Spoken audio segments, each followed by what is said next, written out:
Hi అండి అందరికి ఈరోజు ఈవినింగ్ స్నాక్స్గా అయితే గోబీ మంచూరియా అయితే చేస్తున్నాను. మీ ఇంట్లోనే చేసుకుంటే చాలా హెల్దీగా ఉంటుంది. పిల్లలకు కానీ మీకు కానీ బయట ఎలాంటిది లేకుండా వాళ్ళు ఎప్పుడు చేస్తారో ఎలా చేస్తారని లేకుండా మీ ఇంట్లోనే ప్రిపేర్ చేసుకోవచ్చు. ఎలాగో ప్రాసెస్ అయితే చూసేయండి, చాలా ఈజీగా అయిపోతుంది. ముందైతే క్యారెట్ అండ్ క్యాబేజీని అయితే తీసుకొని దాన్ని బాగా క్లీన్ చేసుకొని క్యారెట్ని తురుముకొని, క్యాబేజీని కూడా మీకు తురుముకుంటే తురుముకోవచ్చు, లేకపోతే సన్నగా అయితే కట్ చేసుకొని ఇలా రెండు మిక్స్ చేసిన తర్వాత దీనిలో కొంచెము సాల్టు, మిరప్పొడి, అల్లం వెల్లుల్లి పేస్టు, కొన్ని మిరియాల పౌడరు వేసి బాగా మిక్స్ చేసుకోవాలి. మిక్స్ చేసుకున్న తర్వాత దాంట్లో అయితే కార్న్ఫ్లోర్ అయితే వేసి కలపాలి. మీకు వాటర్ ఏమన్నా కొంచెము తక్కువ అనిపిస్తే మాత్రం కొంచెం ఒక చుక్క నీళ్ళు చల్లుకొని కలుపుకుంటా ముద్దలాగా వచ్చిన తర్వాత ఇలా బాల్స్ లాగా అయితే తయారు చేసుకొని ఇలా నూనెలో అయితే ఫ్రై చేసేసుకోవాలి.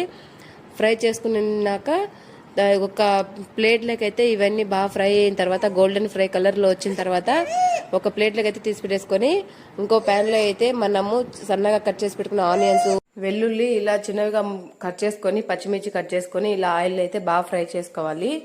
దీంట్లో అయితే పచ్చిమిర్చి sauce, tomato sauce and chilli sauce ఈ మూడు అయితే బాగా దీంట్లో వేసి దీంట్లో కొంచెం ఉప్పు, కొంచెం మిరప్పొడి అయితే యాడ్ చేసుకొని దీన్ని అయితే బాగా ఫ్రై చేసుకోవాలి. ఇప్పుడు మనమైతే ఆయిల్ అయితే ఫ్రై చేసి పెట్టుకున్నాక దీంట్లోకి అయితే యాడ్ చేసుకొని పైన కొత్తిమీర అయితే చల్లుకొని తినడమే. టేస్ట్ అయితే సూపర్ గా ఉంది.